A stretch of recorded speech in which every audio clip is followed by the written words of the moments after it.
வணக்கம். தேர்தல் முடிவுகள் வர்ற அந்த நாள்ல வாக்கு எண்ணிக்கை நடக்கும்போது ஒரு பெரிய பரபரப்பு இருக்கும், கவனிச்சிருக்கீங்களா?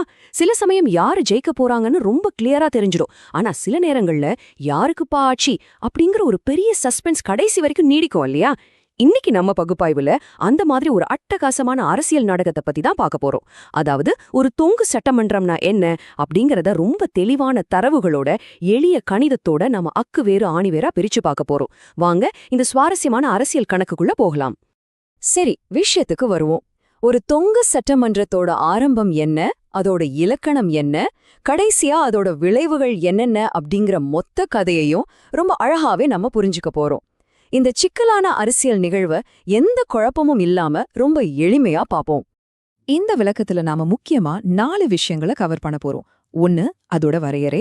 2, பெரும்பான்மையா எப்படி கணக்கிடுறது. 3, ஒரு கற்பனை உதாரணம்.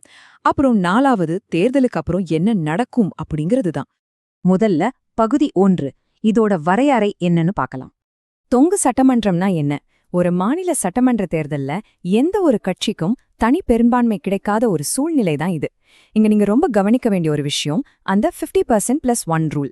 அதாவது ஆட்சி அமைக்க தேவையான மொத்த இடங்கள்ல சரிபாதிய விட குறைந்தபட்சம் ஒரு இடமாவது அதிகமா ஒரு கட்சி வாங்கியிருக்கணும். இதுதான் வெற்றிக்கான அடிப்படை அளவுகோல்.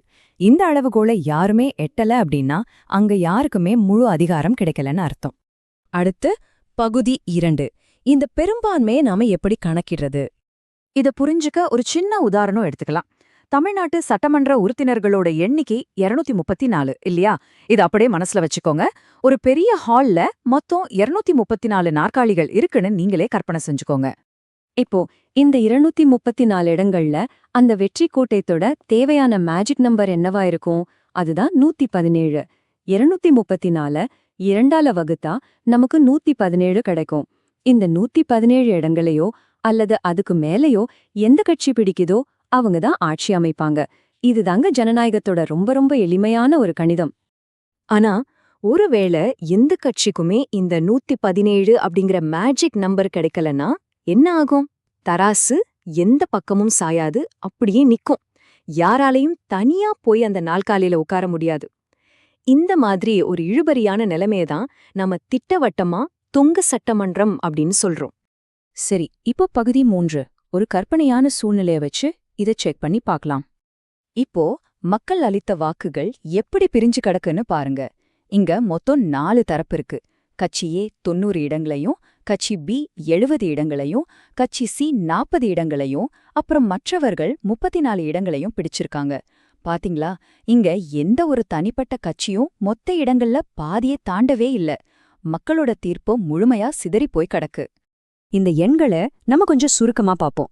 மொத்த இடங்கள் 234, நம்ம டார்கெட் 117. ஆனா அதிகபட்ச இடங்களை ஜெயிச்ச கட்சியே வாங்கியிருக்கிறது வெறும் 90 இடங்கள் தான். அவங்க தான் பெரிய கட்சி, அதுல எந்த டவுட்டும் இல்ல. ஆனா அந்த 117 அப்படிங்கிற டார்கெட்டை விட அவங்க இன்னும் 27 இடங்கள் பின்னாடி இருக்காங்க. அப்போ ரிசல்ட் என்ன? எக்ஸாக்ட்லி, தொங்க சட்டமன்றம், யாருக்கும் பெரும்பான்மை இல்ல. ஃபைனலா பகுதி 4. சரி, தேர்தலுக்கு அப்புறம் இதுதான் நிலைமைனா அடுத்து என்ன நடக்கும்? இங்கதாங்க உண்மையான அரசியல் சதுரங்கமே ஆரம்பமாகுது. இந்த தரவுகள் சொல்றபடி 4 முக்கியமான விஷயங்கள் நடக்க வாய்ப்பு இருக்கு. 1, அதிக இடங்களை பிடிச்ச கட்சி மத்த கட்சிகள் இல்லனா சுயேட்சைகளோட சப்போர்ட்டோட ஒரு கூட்டணி அரசாங்கத்தை அமைக்க முயற்சி பண்ணுவாங்க. 2வது, அப்படி வேற வேற கொள்கையுள்ள கட்சிகள் ஒன்னா சேரும்போது ஒரு சுமூகமான நிலைமையை உருவாக்க குறைந்தபட்ச செயல் திட்டம், அதாவது காமன் மினிமம் ப்ரோக்ராம் ஒன்னு உருவாக்குவாங்க. இதெல்லாம் நல்லபடியா போனா ஓகே. ஆனா 3வது ஒரு ட்விஸ்ட் இருக்கு. யாராவது திடீர்னு அவங்க ஆதரவை வாபஸ் வாங்கினாங்கன்னா அப்போ அரசாங்கம் ஒரு நம்பிக்கையில்லா தீர்மானத்தை ஃபேஸ் பண்ண வேண்டி வரும். கடைசியா தேவைப்பட்டா சட்டமன்றத்துல யாருக்கு மெஜாரிட்டி இருக்குன்னு வெளிப்படையா நிரூபிக்க நம்பிக்கை வாக்கெடுப்பு, அதாவது ஃப்ளோர் டெஸ்ட் நடத்துவாங்க.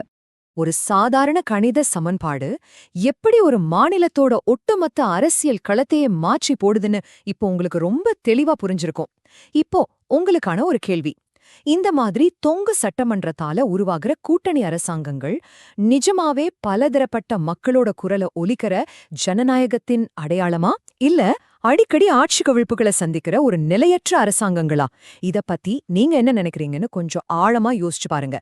இனிமே தேர்தல் முடிவுகள் வரும்போது இந்த தகவல்களை வச்சு நீங்களே கள நிலவரத்தை ரொம்ப ஈஸியா புரிஞ்சுக்குவீங்கன்னு நான் நம்புறேன்.